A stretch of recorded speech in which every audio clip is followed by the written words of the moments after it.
Welcome back to the Perfectly Homeless podcast. I'm Ayuda May. And I'm Fred. Today we're diving into a topic that affects more people than most realize. Let's get into it. So, if you fall asleep in your car tonight in Frederick County, you could actually wake up with a criminal record. Yeah, but then, if you park just one county over, you might find a government-subsidized path to permanent housing. Right, it's a completely different world. Today, looking at the latest HUD data, state legislative bills, and municipal parking codes, we are building a real-time scorecard for Maryland. That's because homelessness isn't a monolith.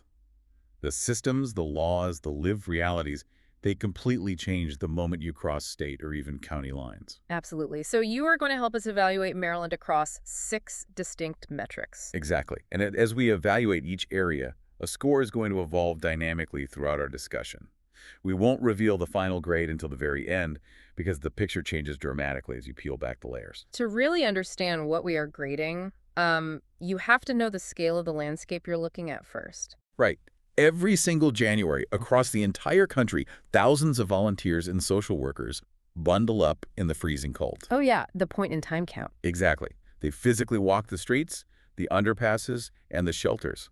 It is a literal physical head count on a single night. Wow. And in January 2024, those volunteers in Maryland found over 6,059 people experiencing homelessness. Right, which, if you look at the long-term trend, the state can boast an overall 28% drop in that population since 2015. That sounds incredible, but, the immediate trend is creeping back up. It saw a 3% increase recently. Yeah, and when you look at who was actually affected, the demographic disparities are just incredibly stark. Totally. Like 58% of the unhoused population in Maryland is Black. Wow. And 20% are children under the age of 18, plus another 8% are veterans. Right. And if you zoom in on the state map, the geographic volatility is just wild. Oh, so? Well, you have Montgomery County, which saw a massive 26% drop in their unhoused population. Oh, because of their local investments? Yeah, specifically converting underutilized spaces into permanent supportive housing and distributing direct rental vouchers. But then you look right next door, and Prince George's County saw a 29% surge. Right. Baltimore City, up 26.5%. So, how do you end up outside in a state that clearly have areas of immense wealth and development? To understand that, you have to look at the math of our first metric, which is housing affordability. Right. The systemic pressures literally driving people out of their homes. It starts with a severe supply bottleneck.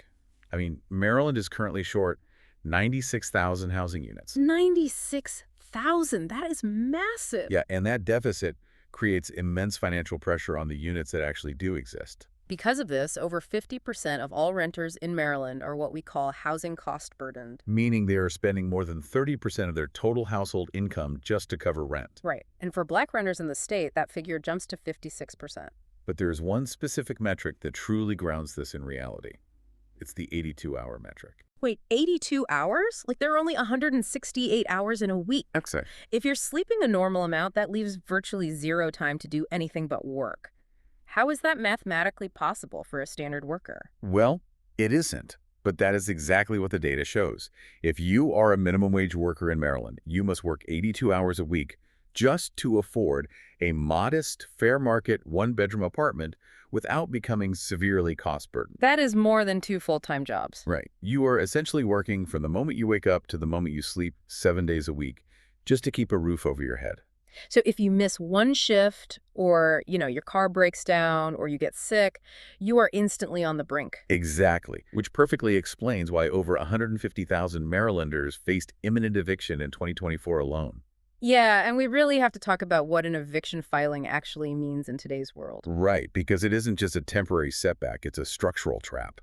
It really is a modern-day scarlet letter. Like, imagine this scenario. You're working those 82 hours, your kid gets sick, and you're 3 days late on your rent. So the property management software automatically files a failure to pay rent notice in court. Exactly. You scramble, you borrow money, you pay the rent, and the judge dismisses the case. You think you're safe.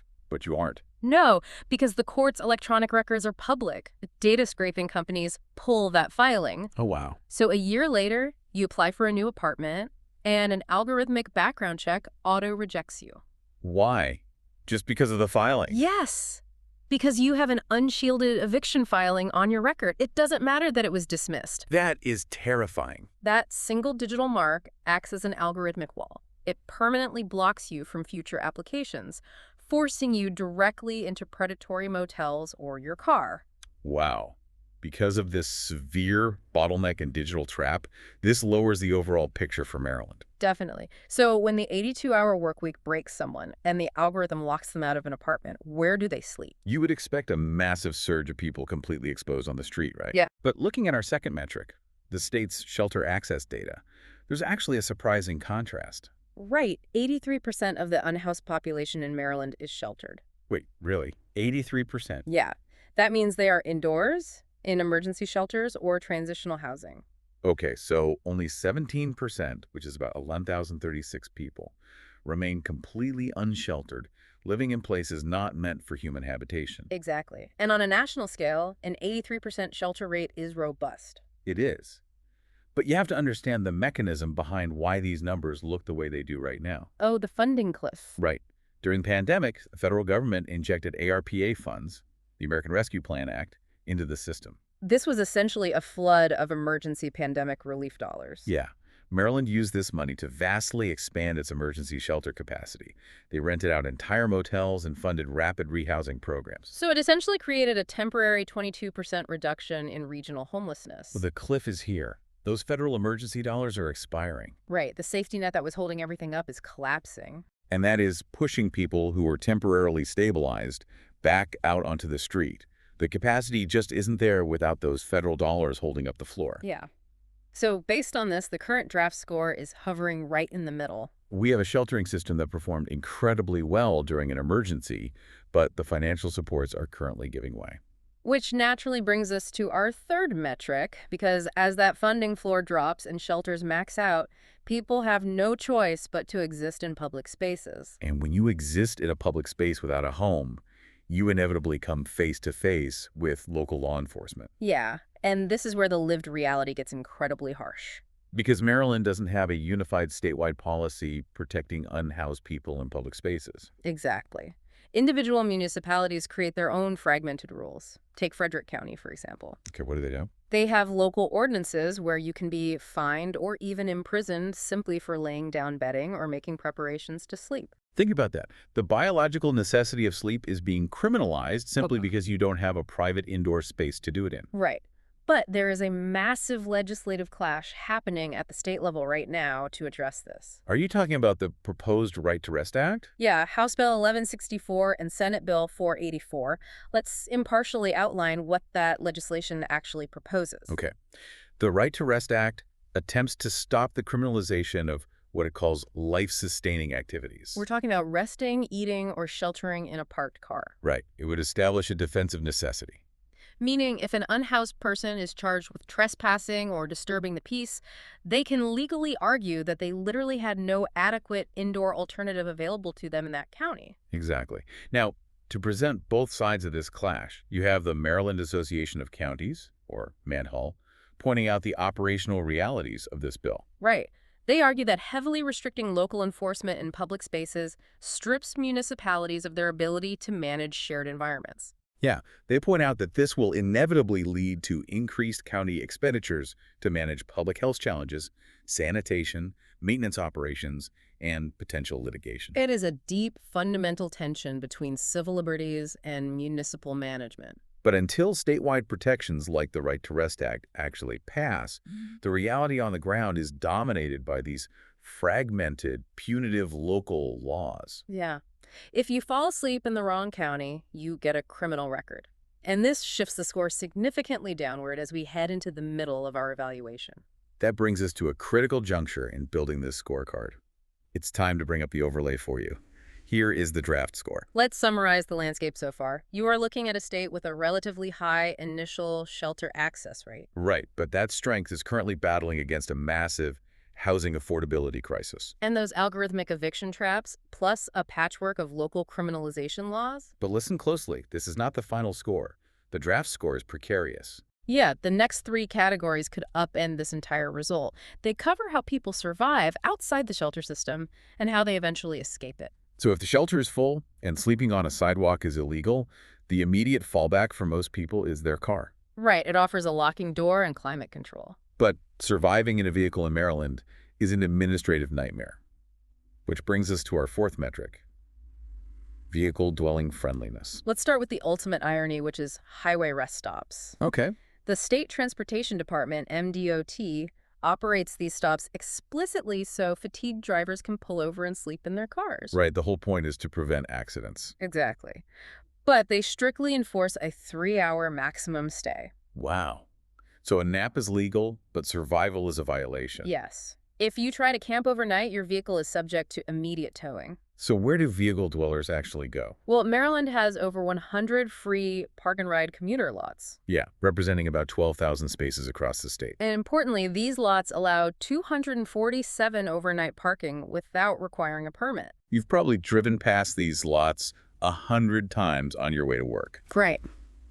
During the day, they are just commuter infrastructure. But at night, they quietly transform into an invisible, unsupported neighborhood for thousands of people. It's basically a desert island. Yes, you are legally allowed to be there. You won't get towed in the middle of the night. But there is zero sanitation, running water, or security. Unlike the structured safe parking programs seen in other states. Exactly. Maryland's park and rides offer the pavement and nothing else. And if you leave those state-owned lots and try to park on a county street, the local hostility ramps up fast. Right. Highlight Prince George's County. They explicitly criminalized vehicle habitation on public rights-of-way. Yeah, they folded housing penalties right into their parking enforcement. And Montgomery County has a strict 18-hour RV parking limit. Hold on, Montgomery County also enforces an anti-idling law? That's a maximum of 5 minutes. Right, the 5-minute idling trap. But wait, are we talking about the environmental regulations that stop delivery trucks from polluting a neighborhood? How does an environmental anti-idling law inadvertently become an anti-survival law? Well, because it applies to all stationary vehicles. Mm-hmm. Imagine you are a person trying to run your car heater during a freezing Maryland night. Okay. The temperature drops to 15 degrees. Your only source of heat is the car's engine. You turn the car on so you don't literally freeze to death. Right. But under that local statute, running that engine for more than 5 minutes violates the law. You are legally required to turn off your only source of heat. That is terrifying. You're constantly looking over your shoulder, choosing between hypothermia and a citation. Yeah, it creates a highly stressful, constantly fragmented landscape. Because of this lowers the overall picture for our scorecard. It sounds like a purely punitive gauntlet, but if you look closely, there are bright spots quietly happening behind the scenes. Which brings us to our fifth metric, outreach and social services. We need a transition from the bleak vehicle rules to the genuinely innovative ways Maryland tries to help.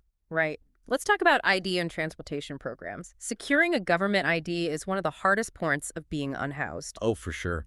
Without an ID, you can't get a job, you can't open a bank account, and you can't apply for housing. But the Maryland Motor Vehicle Administration actually hosts homeless resource days. Oh, wow. Really? Yeah, they partner directly with nonprofits to help unhoused individuals cut through the bureaucratic red tape and secure state IDs on the spot. That is a massive pragmatic lifeline. And the transportation programs are equally impressive. Right, like Vehicles for Change and the Department of Human Services Transportation Assistance Program, or TAP. Yeah, they don't just hand out free cars. They provide reliable, subsidized used cars for about $950 to $1,000 to low-income families. Think about why a car matters. It expands your job market from a 2-mile walking radius to a 50-mile driving radius. Exactly. The goal is to ensure people can commute to higher-paying jobs and maintain employment. It turns a vehicle into an asset for stability rather than a liability. And there are also localized coordinated entry systems, or CES. Howard County explicitly integrates vehicle dwellers into its housing assessment system. Right, through access points like the Grassroots Day Resource Center in Jessup. Yeah. If you are sleeping in your car, you can go there, take a shower, get a warm meal, and be officially assessed and placed on the county's permanent housing list. They aren't ignoring the vehicle-dwelling population. They're actively bringing them into the fold. These unique, pragmatic interventions provide a vital lifeline, and this raises the overall picture for our scorecard. Which leaves us with the final piece of the puzzle. The interventions exist, but do they actually get people inside permanently? Right. This is our sixth and final metric, pathways to permanent housing. To understand the churn, you just have to look at the mathematical reality of Maryland's system. Yeah, last year, Maryland successfully moved 5,254 residents out of homelessness and into permanent housing. That is a massive, life-changing logistical achievement. It is. But in that exact same year, a staggering 11,745 people entered homelessness. It's like running a world-class emergency room, but the hospital is built at the bottom of a cliff with no guardrails. Right. They are incredibly efficient at treating the 5,000 people who fall, but 11,000 more just went over the edge. But the state is actively trying to build guardrails through interventions. Maryland implemented the Access to Counsel and Evictions Law, or ACE. Oh, yeah. That provides actual legal representation to thousands of renters facing eviction in court. Exactly. Without that lawyer sitting next to them, 1 in 5 of those households reported they would have ended up directly in a shelter or on the street. Wow. ACE is preventing the churn from being even worse. It sets the final context for our evaluation. The state has the apparatus to successfully house people, and laws actively preventing thousands of evictions. But the macroeconomic floodwaters are currently overwhelming the system's intake valve. Yeah. Based on this, the final draft score is locked in. Let's bring it all together. You spent this time building a comprehensive scorecard of the lived reality in Maryland. Let's summarize the major strengths. The state excels in its initial emergency response and pragmatic outreach. Right. They have a high initial shelter rate. Plus, excellent specialized programs for securing IDs and subsidized vehicles, and a vital, if completely bare-bones legal workaround for vehicle dwellers in those 247 park-and-ride lots. But the major weaknesses are structural and severe. The state is battling an extreme 96,000-unit housing shortage. Yeah, and local municipalities are enforcing crippling criminalization ordinances that penalize basic sleep and survival. And vehicle dwellers are exhausted by a patchwork of county-by-county parking rules and anti-idling traps. So it is time for the final report card. Let's hear it. For housing affordability, the severe shortage and the impossible 82-hour wage metric earn an F. For shelter access, the impressive 83% sheltered rate, despite the looming funding cliff, earns a B. For criminalization and enforcement, the punitive local ordinances and lack of statewide protection earn a D. For vehicle dwelling friendliness, the stressful patchwork of laws, offset only slightly by the pavement of the park and rides, earns a D. For outreach and social services, the highly innovative ID and vehicle ownership programs earn an A. And for pathways to permanent housing, the state's success in housing thousands, ultimately overwhelmed by the brutal math of the churn, earns a C. Averaging these out, the final perfectly homeless state score for Maryland is a C-. The state undeniably possesses the innovative outreach tools and sheltering capacity to solve this crisis. But until it cures its severe housing deficit and stops counties from criminalizing basic survival, its unhoused residents will remain trapped in an endlessly flooded system. You know, it really makes you think. When a broken system asks you to work 82 hours a week just to earn a doorway, maybe the problem isn't the people sleeping outside. Yeah. Maybe it's the door. I definitely encourage you to look at the local ordinances in your own county to see what's actually happening down the street. That's the perfectly homeless state score for Maryland. I'm Ayuda. And I'm Fred. Let us know in the comments if there's a state you'd like to see next. Until next time, stay safe, dwell well, and we'll see you in the next state. This is a 50-state journey through how America actually treats people without housing, and every state tells a different story. If you'd like to support the project, visit the Perfectly Homeless Etsy store and pick up a PH hoodie. Every purchase helps fund future episodes and keeps these stories in front of the public. Wear the logo. Start a conversation. Because homelessness isn't someone else's problem anymore. It's happening in every state, every city, and more neighborhoods than most people realize.